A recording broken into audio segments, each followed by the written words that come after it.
you are. I don't know what I'm doing. About any of it. Yes, you do. You're onto something. Kessel. This guy's the best assistant. Targeting consoles from Kessel? proton Kessel, warheads Jakku. Steer Guard star path. He's right. That barren wasteland Spread out to junkyard be planet? organized, But you don't believe that. Unkar Plut confirmed? I know Yes, this. come on, Simon Pegg, If I was return. them, this is how I'd do it. I'd spread it out. Is it bad that I want her to solve the mystery? No, I want her to their- connect the dots. The introduction of their relationship is like, oh my God, this is like kind of like The Office meets Star Wars. Like they're just like two people trying to do good at their job. She's popping pills, which I always respect. Yeah, I know. It's like a late night study session. Yeah. Like, it's not an addiction if it helps me get an A. I gotta It's like do this Lisa Simpson Adderall. in Millhouse. Yes. Oh, sure, I can help you. What are big sisters for? Welcome back to New Rockstars, Star Wars Andor Episode 5 proves how everyone has their own rebellion, even Indiana Jones, it turns out, because the series keeps shoving in Easter eggs that should belong in a museum. But could Harrison Ford's other in-universe character connect to this rebel conspiracy? Ooh. Who else actually wants to see the ISB connect the dots? Is that a bad thing? You'll get your answers when you fix this Andor! This is Wookieeleaks. It's our weekly Andor after show. I'm Erik Voss. My Easter egg breakdown of this episode is going to come tomorrow. But right now, I am here discussing this episode with Tommy Bechtold. Oh man, I never thought a planning episode could be so enjoyable. An episode that was all about training and planning. It was like one 36-minute montage of training, but the relationships in that little rebel band are so fascinating. And I just like, I'm always, you know me, I like to look for the worst in people. So I'm always seeking out who's hiding something in that group. Who's the treacherous one? Who's a little too quiet? Who's a little too bombastic? So I don't know. I feel like we don't have all the information on all of those characters. And now what I thought was coming this week will be coming next week. And just get me to next Tuesday already. See you next Tuesday at midnight. At midnight. It's not just in that rebel band. I mean, I think this is what good television is, right? Yeah. You don't need major plot shifts to happen every episode. You could just have a whole episode where you're living with characters, and what makes a good television is good writing and good character development. Yes. And that's what this episode did. Because every character who talks to us, it reveals something fascinating about them and about their outlook. Yes. And I mean, let's just go through it beat by beat, because this episode begins with Cyril Karn enduring the nagging of his mother Edie over a bowl of blue milk soaked in a cereal that I assume is oops all shame upon this household. It looked really delicious, did it not? I was kind of like, I want that. It looked great. It looked like a mix of Boo Berry and Cocoa Puffs. The idiot in me wanted him to be looking at that puff and look at the sphere of it and be like, wait a minute, the Death Star. Yeah. I could join the Death Star operation. No, we don't need that. Tony Gilroy won't give that to us. He will not. He'll give us one TIE fighter, an episode, and that's all the old Star Wars we get. That's it. And what that was. Yeah. What, like, I've never seen a TIE fighter so terrifying in context, just from the point of view of a couple shepherds in a valley. We'll get to that in a second. But Edie has what I think is my favorite line of his comedy of manners. This scene with his mother is any civilized being knows that an open invitation is no invitation at all. What a line! Yes. How many open invitations have I had or been given, or specifically given my parents? And then that's how they view it. It's like, you're not actually inviting me. I was gonna say, I'll be honest. I immediately started doing inventory of the people that had given me open invitations and started going like, oh yeah. Pretty much to a point, it's been like, when you accept this, it will inconvenience me. So come by anytime. Yeah. 100%. And I thought like, oh man, I have had open invitations given to this person. And that's how they view it. That's what I do with New Rockstars Studios. I'm like, yeah, come on by the studio anytime. You're always welcome here. And then I pull a knife out and I lick the blade. All right.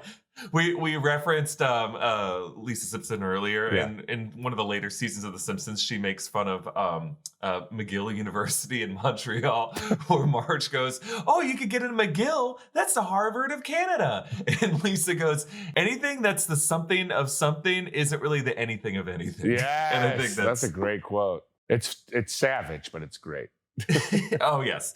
So Edie's going to call Uncle Harlow to get some prospects for her son. Cyril can't help but glare at Cassian's mugshot throughout all this. I'm so fascinated to see what happens from this. But anyway, we jump to Aldhani, and Cassian wakes up to find cousin Skeen going through all of his stuff. But Skeen hasn't yet found that Kyber crystal. Skeen's got some prison tattoos. Yeah. And we learned that he and Cassian Bonover having gone through the similar, I guess, Star Wars equivalent of juvie.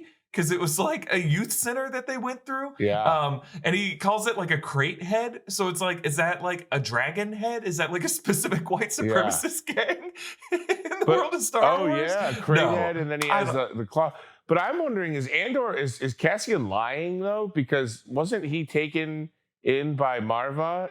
Or do you think this was pre He was, but like they were criminals, and I think, and his dad got hung in the corner, and I think they went on some past job, and that's why they had his mugshot. Yeah, I think he had a whole criminal profile saying he was from Vest and all that stuff. Yes. So I think that's where that came Well from. done, Erik. Well done. Points to Erik. I was wondering that too. 10 points to Erik Dor. But Skeen says another great line. The axe forgets, but the tree remembers. Now is our turn to do the chopping. Yes. And we find out there's a deeper context to that later when his brother was a pepper tree farmer. Yes. And then he lost his farm and drowned himself. And I love that the episode's not called The Tree Remembers. No. The episode is called The Axe Forgets, which I just think is fascinating that they chose to use that part of the sentence, because it's not about the victims of all this stuff, which is what you would think that this episode is all about, the people who are victims. It's about the people who do the hurting. That forget about it. And I think that ties in with what Nemik later says about like the Imperials just are so smug that they think they can just continually oppress us in little ways. And just by flooding us with oppression, that it desensitizes us to each individual crime.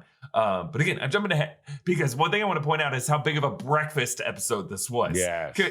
Everybody had breakfast, and I love that's how we start the day. Tony Gilroy and his brother believe that is the most important meal of the day. And they're wrong. Like, we got to make sure everybody knows that even in Star Wars, breakfast is necessary. Are we going to cut to the Albuquerque section, the Albuquerque storyline where Walt Jr. is eating breakfast? Because I feel like that's where it's all headed. He makes the bacon into the shape of his dad's birthday. Yes. Well, we meet the daughter of Mon Mothma and Perrin, the teenage Leia, who hates her mom and says that Mon Mothma only wants to take her to school to show off.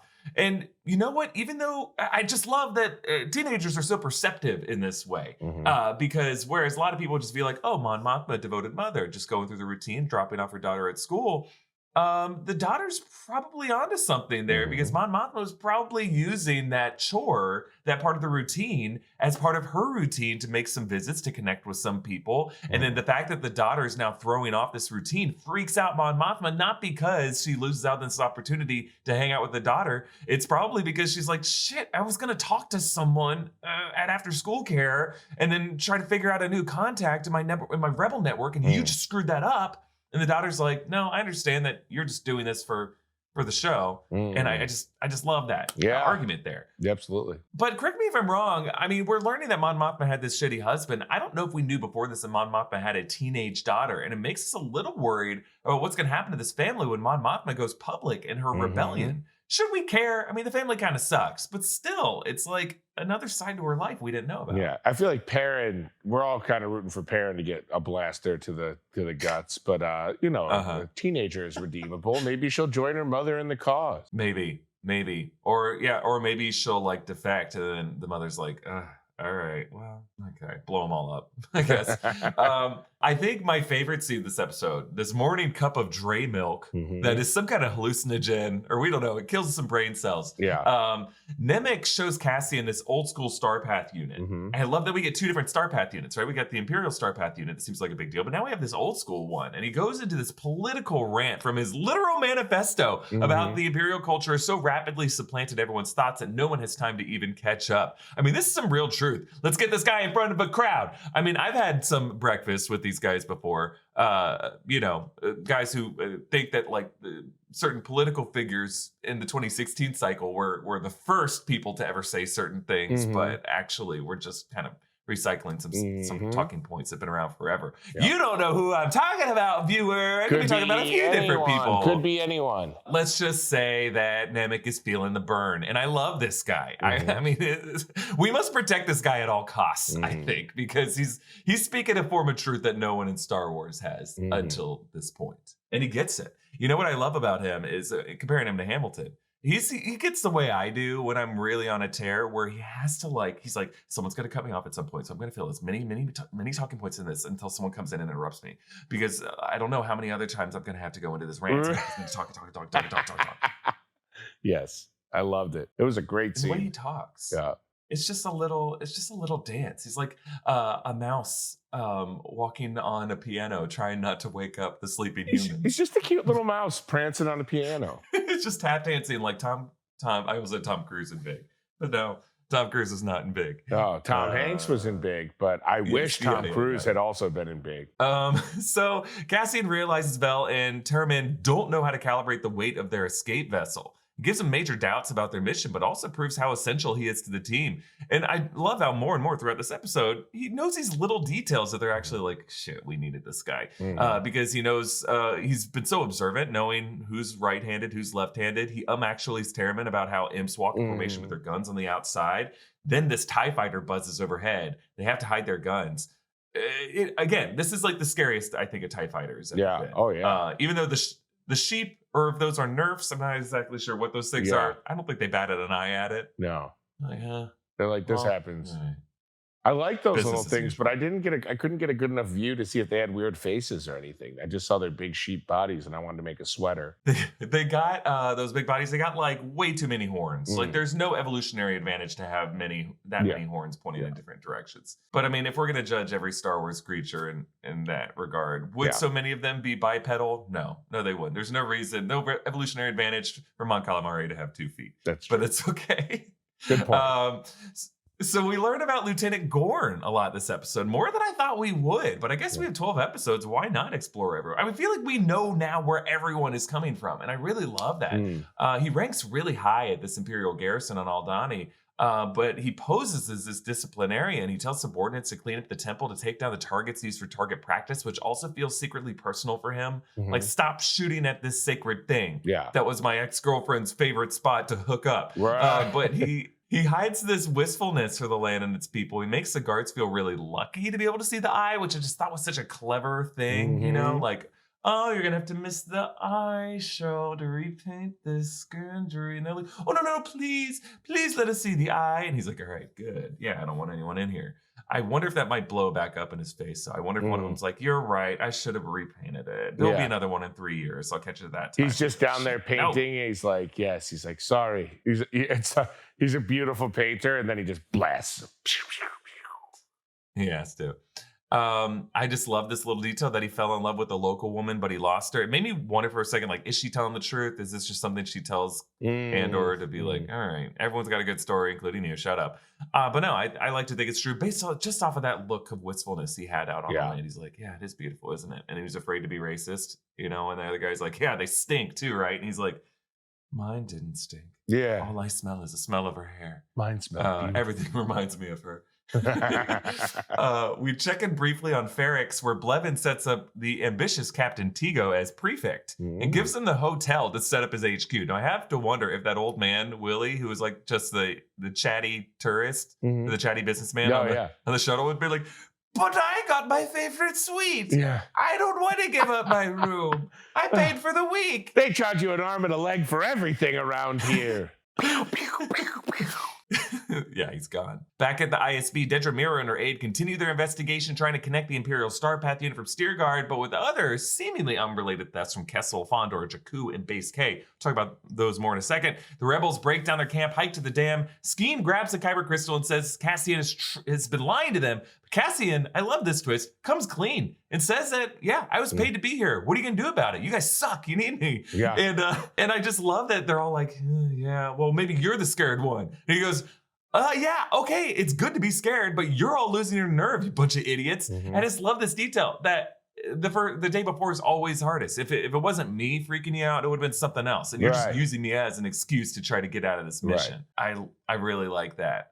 Turning the tables. I thought that was great, yeah. And then later, Skeen gives the closest thing to an apology he can, just telling him what happened to his brother. That was straight out of the bear. That's as much of an apology as you're going to get. I was like, yeah, Cousin Rich is back. Well, Cousin's probably also on a phone call talking about his daughter who's going through a hard time at her school. That's right. You think that she's a teenager, and they're like, how old is she? And he's like, she's 5.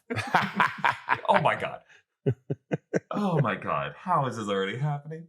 A pepper tree. I wanted, how good was this pepper from the pepper tree for this poor farmer to be like, shit, I can do nothing else now. Must have been pretty damn good peppers.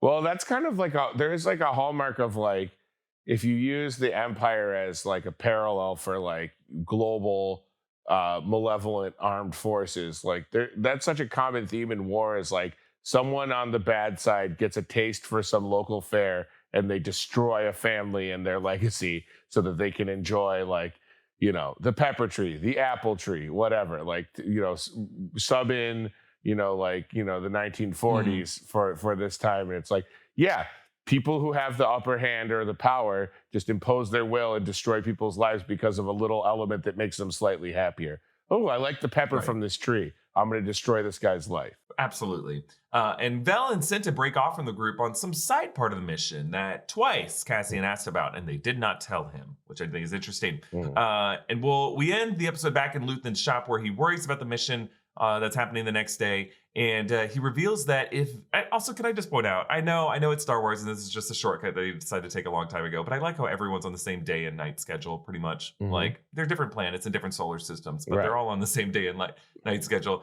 But I assume it's like a day to them is a day to someone. There's probably some translation unit that is explained. They did mention a calendar in last week's episode. So I'm like, oh, are they on the whatever, the Roman calendar or the Caesar calendar or whatever?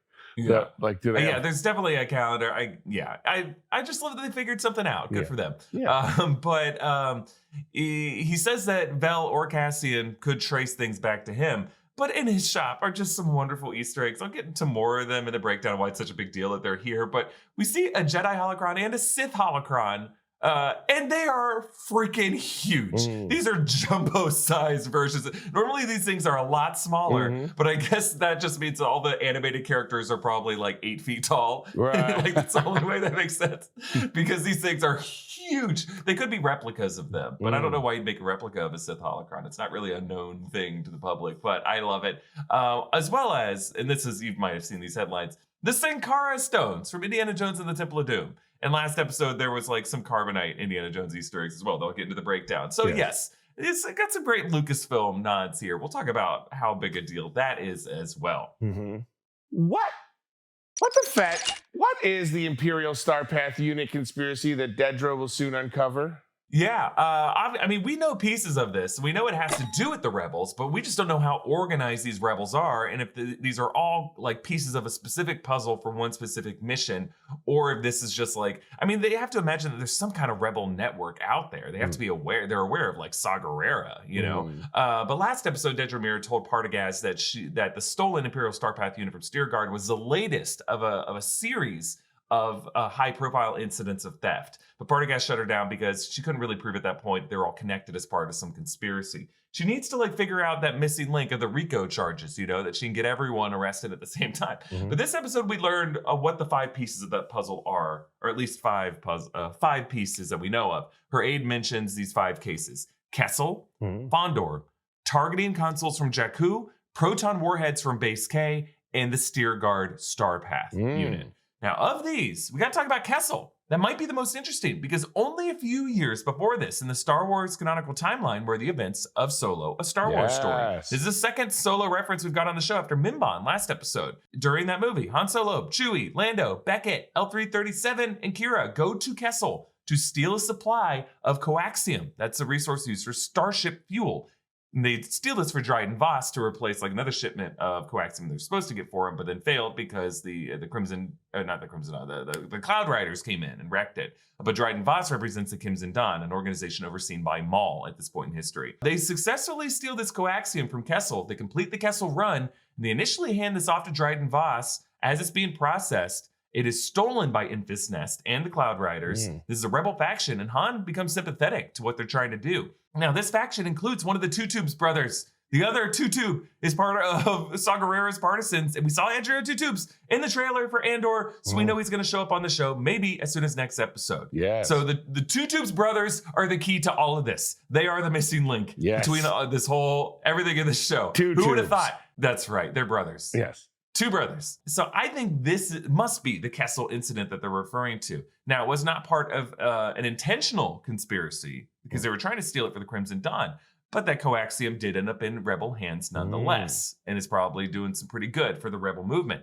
Fondor. What's Fondor? Well, Fondor is a planet from which Luthen got his Fondor Hullcraft. That ship has something weird about it. It's small, but it has a unique ability to travel through hyperspace despite its small size, something that Andor called out. So I think the fact that they are able to put some hyperspace hyperdrives on these ships is something that the Empire would worry about. Now, Jakku, we all know Jakku from The Force Awakens. This is going to be the future location of the Battle of Jakku, the final throw from the last vestiges of the Empire against the New Republic forces. This is how that Star Destroyer ended up on Jakku for Rey to scavenge in The Force Awakens. Jakku, of course, is also the location of a Sith observatory, the Jakku Observatory that Palpatine's dealing with. And actually, years before this, Palpatine actually started to begin an archaeological dig there. So Palpatine does have his eye on Jakku. There's something happening at Jakku. But they talk about like the targeting units from Jakku. So now it sounds like there's like an Imperial presence there. And then proton warheads are what go on the tip of proton torpedoes. They're like pretty powerful explosives. Obviously, Luke used proton torpedo to blow up the Death Star. And then now we have this Steerguard Starpath unit. And Luthen knew that Steerguard had one of these things. So he's got like connections in all these places. Now, one could say that these are all unrelated crimes that indirectly benefit the rebellion, and that just the fact that the rebellion exists is a conspiracy enough. But I think to redeem Dedra and set her on her path of authority on this series, she's going to be able to connect all these crimes behind one particular face or one particular brand. So I guess the question now is that face going to be Luthen Rael? Is it going to be Saw Gerrera? I think they already know Saw Gerrera exists because he was a pretty known entity during the Clone Wars. Or could the dots she connects point to the Crimson Dawn and Maul? I mean, there's a phrase when you're betting the March Madness tournament called, betting chalk, and that means you're betting the favorite. And I believe that would be Luthen in this case. And I have to say, I hate to do it because I love an underdog, but I think it's Luthen. I think it'll all connect to Luthen because I don't think that I think that character is meant to kind of finish the molding of Andor into this guy that we meet in Rogue One that is like a rebel operative, but also not super devoted to the other rebels, right? Like he's devoted to the cause, not the people, as much as he'll gladly just shoot whoever to like get where he needs to go or to keep people out of his way. So I think Luthen is the last piece of that puzzle for him to fully turn him into a rebel operative, but one that lacks the like brotherhood or personhood, kinship with the other rebels. Yeah. I agree. I think it is Luthen. I think it's going to be his connection with Saw Gerrera and with the other rebels that is most exposed.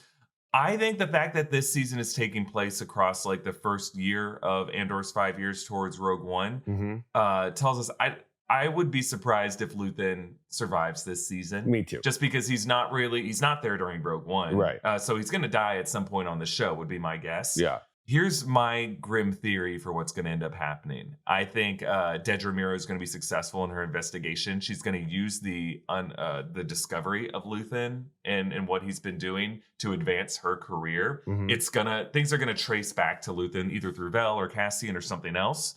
Because he even said with Cassian, he wasn't careful. So if he wasn't careful with Cassian, how many other times was he not really careful? I think in order to preserve what she's doing, we know it's the Gorman massacre that causes Mon Mothma to have to leave formally her position and then publicly join the Empire or publicly join the rebellion. I think Mon Mothma is going to have to publicly turn on Luthen right now. I think he's going to go to her and say, I have been exposed. In order to preserve your position, you have to go in front of the Senate and say, there's basically have your McCarthy list and say, we have a spy amongst us and throw me under the bus. Wow. But he has such nice trinkets at his shop. Such wonderful trinkets. I think this season's going to end with that shop getting burned. Yeah. Because that's the only way to justify these ridiculous Easter eggs. Or maybe basically say they're forgeries or something. I kind of want to look. I want to see if anything from the shop is in the trading post in the Star Wars holiday special. You know, when they're going around in the holiday, and he's showing off all the gadgets. I'm like, I wonder if there's any overlap there. That'd be a fun way to connect. I'm sure. No, I think that's the only way, because like her driver has brought her to this antique shop, and if like he gets exposed, right? Like there's no way that she doesn't also get her hands dirty unless she turns against him publicly, and then it's going to break her heart. Obviously, they have to do that. I think that's where. I mean, if I were Tony Gilroy, that's where I would take this. Absolutely. I think you're right on. I think that it is going to be. I mean, Star Wars is kind of all about these like sacrifices, right? And like and sacrifices that are kind of hidden within other sacrifices. So it's like Luthen is sacrificing himself, Mon Mothma is sacrificing Luthen. Like, you know what I mean? Like it's all this interconnected for the good of the rebellion. So I think you're dead on. I think that is probably the most logical thing. I also think we're probably not done with some of the characters we've met. I theorize some of those rebels are going to mess up the thing on purpose. I think there's a mole in that rebel band right now. I can't figure out who. I've been studying intently, but I don't yet have my favorite. Maybe I'll predict before next week's episode. But before then, how about we give a thanks to a sponsor? Would that be all right? We want to thank BetterHelp for sponsoring Wookieeleaks today and for sponsoring me personally. They sponsored the channel, then I use their cool code. How we care for our minds affects how we experience life. So it's important to invest time and care into keeping them healthy. There are plenty of ways to support a healthy brain, like learning a new language or taking power naps. I love the latter. I take power naps, or some people call them full REM cycle sleeps. There's also BetterHelp Online Therapy. BetterHelp is online therapy that offers video, phone, and even live chat only therapy sessions. So you don't have to see anyone on camera if you don't want to. It's much more affordable than in-person therapy. Like I have said on this show and others, have begun using BetterHelp. I've been in it about 2 months now. And it's not just my appointments. My weekly appointments are great. They're very helpful. But there's stuff within the week that I do to kind of stay on track. And my therapist is available for texting. We do a video appointment once a week. Then we text. She gives me homework. I don't like that. That's probably part of the problem. She clocks that. She goes, he's being very stubborn about his homework. She gives me more homework. We fight. There's no grades. And at the end of the day, we both end up crying.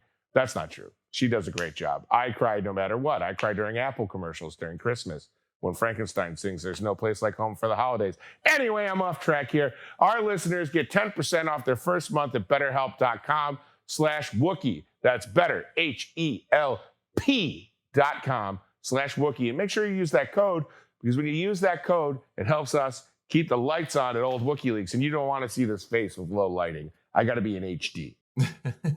Well, Tommy, there's no place like you for a Wednesday. That's right. I want you to earn any day of the week. Thank you. All right, let's dig into this question of the Indiana Jones Easter eggs, because I just want to clear up like what canonicity means when these Easter eggs show up on Star Wars. This week we got the Sankara stones. Last week's episode, I didn't point this out, but there is Indy's whip frozen in carbonite. A few other things that I'm going to point out in the breakdown. These Easter eggs are included because Star Wars films share a Lucasfilm connection with Indiana Jones. George Lucas was also a director on Indiana Jones. And these, along with Willow, they're all part of the Lucasfilm family. Yes. And these kind of cross-referential Easter eggs far predate any of the Easter eggs that you're seeing in the MCU or other franchises like that. And as such, they have a different canonical classification. In Raiders of the Lost Ark, on a golden surface covered in hieroglyphics near where Indy finds the Ark of the Covenant, C-3PO and R2-D2 are carved in there too. Does that literally mean C-3PO and R2-D2 were there in ancient times? No, it does not. It could, but it's not. It's more of a joke, is what George Lucas is doing there. Indy's getaway plane in the opening sequence of Raiders is the call sign is OB-CPO.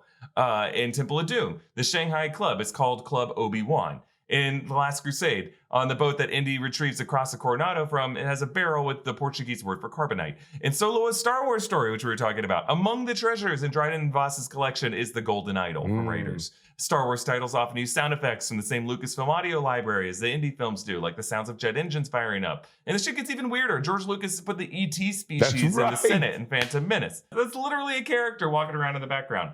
So Lucasfilm titles just have a long tradition of referencing each other and the works of their friends to pay homage, but not to imply these things are canonically connected. Easter eggs to establish interconnectivity wasn't really a thing until franchises like the MCU, and I would say the Dave Filoni side of the Star Wars universe. Yeah. So it sets up an interesting distinction. When Dave Filoni and Jon Favreau are working on a Star Wars property, so whether that's the Book of Boba Fett or The Mandalorian or Ahsoka, I think we could take the Easter eggs seriously because I think they really are trying to do that world building with the Easter eggs. Yeah. But things like other Star Wars titles, things that are overseen by George Lucas, or in this case, Andor, I don't think these Star Wars Easter eggs are definitely saying like these are the same Lothal tablets that Ezra had. Right. Well, that kind of makes sense, though, if you think about it, because Favreau got his start in the end. Well, not his start, but his blockbuster, big franchise building start in the MCU. So he's kind of just carrying that over to his side of the street there. You're totally right. And I think it's also the case with animators. I think animators and that's Filoni's background. They have more fun trying to say, oh, these things are connected. This is the same thing. Like the Pixar Easter eggs do that as well. Rick and Morty Easter eggs do that. Like Rick and Morty imply that Gravity Falls takes place in the same universe. I think animators like to imply that all these people kind of live together. Yeah. Whereas like in this case, I think they're putting in props just as like a nod to fans. And that's really all we're meant to take it. Absolutely. But when you see things like Indiana Jones Easter eggs, does it take you out of it is my question. No, I don't have that level of detail. I'm very much watching what's happening on the surface. I'm looking around, but I as I've worked at New Rockstars for a few years now, I've become better at noticing Easter eggs. But on the first view, I'm just soaking it in. I do think the excitement I get when I notice an Easter egg can take me away for just a second, but it doesn't ruin the viewing experience to me. Especially the the kind of canonical nods rather than like interconnecting things canonically. I think those are fun. I love that C-3PO and R2-D2 are on the walls on Earth in an Indiana Jones movie. Doesn't bother me. I think it's great. Nod to each other. There's so many people that work on these movies. It just must be delightful for them. I think as a fan that just kind of loves this stuff without going too deep into it, it doesn't bump me. I like it. How about you? Yeah, I honestly think this is what Easter eggs are supposed to be. They're supposed to be hard to find. Yeah. They're supposed to give you a greater appreciation. You have to like understand what context is, like with the person who placed it there, and what it means for like the people who are working on it. And it has to be specific. It has to be intentional. And so many times, like just because like a Lothcat walks into frame, like, oh, it's an Easter egg. It's not an Easter egg if it's like right there in front of you. If they do a close-up shot of a wall and there's a Spider-Man on the wall and they focus in on the wall, that's more like a chicken's egg than an Easter egg. Like it's just there. Like it's a goose egg. It's an egg. It's an egg. It's a quail egg. It's poached. It's not Easter though. It's not Easter. You're not hunting for it. No. I think the only thing is I wish that these I don't mind an Indiana Jones Easter egg in there. I just wish that it wasn't in the same shop as like the Loth tablets, just because they have such specific meaning to Ezra Bridger and to the lore from Star Wars Rebels. I can so see like that's the only. All the other items I'm like totally fine to have Plo Koon's mask in there. Totally fine to have a Gungan shield. The Star Killer armor, because even the Star Killer armor, it's like modified. There's like other parts to it. I just wish that those tablets weren't there because those are like specific. Those are important. Yeah. But whatever. I don't really care at the end of the day. It's fun. I think that with any Easter egg, you have to take into the context of people who are making the property. And that's what I mean. Context is so important to like when a detail shows up in something. You have to think about the person who put it there and who in the crew put it in there. And in this case, like what is Tony Gilroy trying to do with Andor? Is it trying to build out an interconnected universe the way that Filoni and Favreau are doing with The Mandalorian? No, he's trying to tell a very specific story in a very specific, different kind of way. And is this just his way of being like, hey, I'm not giving you your normal Star Wars pudding, so here's a glass of Star Wars nostalgia and some Lucasfilm film's nostalgia just to kind of wash my new pudding down, as a it wouldn't even surprise me if Tony Gilroy has no idea what these things are. It wouldn't surprise me if there's just like the guy like Pablo and the other guys on the team are just like, here, sneak in the tablets over here. Oh, yeah. Put Plo Koon's mask here. And he's just they're like, we're putting this stuff in there, and he's like, fine. Right. Cool. I don't know. Fine, whatever. Okay, but getting back to like the plot and the meat of this episode, Vel and Cinta have the secret part of the mission. What do you think it is? I don't know, because it's crazy to separate Cinta from the team when she's the one that can medically take care of them, right? Like she's the healer. She's the healer. She's the kind of doctor. So whatever it is, it seems very specific that it needs to be female, right? So to me, maybe that's something with the tribe. Maybe there's an element of infiltrating the tribe that's going to be celebrating the eye. Maybe there are no females working in that garrison. I don't know. I haven't seen a female Empire officer, Imperial officer there yet. I don't know. I think to me, it's got to be they're going to be posing as people that are a part of that local tribe, and then maybe wandering into the garrison and getting in, causing a diversion. That would be my best guess. Yeah, I like this idea that it's coming in through the tribe specifically. Yeah, they're going to pose as because they don't have another Imperial outfit for them, so they may be, because we know that like they're expecting some locals to show up. Like they're saying, oh, last time there was like 100 of them. Can you imagine 1,000 of them? Right. So I think that they might be blending in with the locals. Yeah. And then, you're right. Maybe there's like some priestess society who conducts some kind of ritual, and that's how they're going to be part of it. The witches of Dothamir. Maybe they're going to be witches. Yeah. Yeah. And the fact that it's like Vel and Cinta who are quizzing him on, like, I think Cinta also knows the Aldani language. So I think that makes a lot of sense. My mind did unfortunately jump to like, oh, maybe they have to seduce some of the, so like they have to specifically. But I'm like, I don't know if that would happen on the show. Like this is like, it's not like Marion and Raiders. But no, I like that idea that's their part of the mission. But I also just like this idea how on this mission, not everyone knows every part of the plan. Right. Which is great. Like Luthen's the only one I think who knows all of it. Yeah. Which is smart. Okay, Uncle Carlo. Oh, yes. What do you think he has in store for Cyril Karn? I don't have a great answer for that, but I hope he's played by Oliver Platt, and I hope he's playing the same character as the uncle in The Bear. And even though Cousin Richie is off doing a heist right now, I hope they run into each other at some point. He's like, God, Richard, not you again. And then Richie's like, F off. This Uncle Harlow, to me, seems like... first of all, it seems like he's not actually his uncle, right? Like it's like Cyril's kind of like, he won't even remember us, like, which to me implies like almost a mafioso presence. But and especially if he's like placing him somewhere, like they're like when Cyril's like, what does he have in mind for me or whatever, and she's like, he wants to observe you first. That's so weird. I imagine he's some sort of like intergalactic gang, like mafia chieftain or something like that. So I would say he's going to have, my bet is that between the mother and Uncle Harlow, they're going to try and turn Cyril into like a distinguished criminal. And then he's going to break off of them and join the Empire. That's my prediction.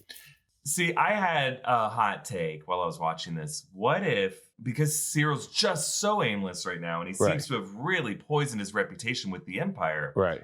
What if Uncle Harlow is part of the Rebel Network? Oh, God. He's like, hey, you want to fight this from the other side? Ooh. Why don't you join this organization? Cyril becomes a good guy in this? Well, what if he just joins the rebellion in some other operation and like, we just need every hand we can get. And then, so he joins, imagine this, he joins like a rebel faction. He ends up on the same mission as Cassian Andor. Oh, God. And in that moment, he's like, you ruined my life. And it could be that Cyril blows the entire mission. Like we could see like a semi-redemption tale for the character where he's like joining the rebellion, but he harbors in his heart this hatred for Cassian Andor and he can't let it go. So that could be the ghost in the machine. Yeah. Is that you have this like personal grudge that this character harbors and can't let go of. But for right now, I don't think his track record's that messed up. They could try to exploit him to join the rebellion. I think it could be useful to them in a lot of ways. Because I just don't imagine how he rejoins the Empire. That's true. Or rejoins the baddies. Like, I feel like the only path for him now is the rebellion. Although I will say the actor has a big beard now, so maybe he grows a beard and maybe he just has a little beard when they're filming, and he becomes like on movies when someone grows a beard they become unrecognizable. They're like, oh, this is Kirill Sarn. He's a new recruit. He's got a beard. It's Cyril Karn. No, you're Kirill. Shut up.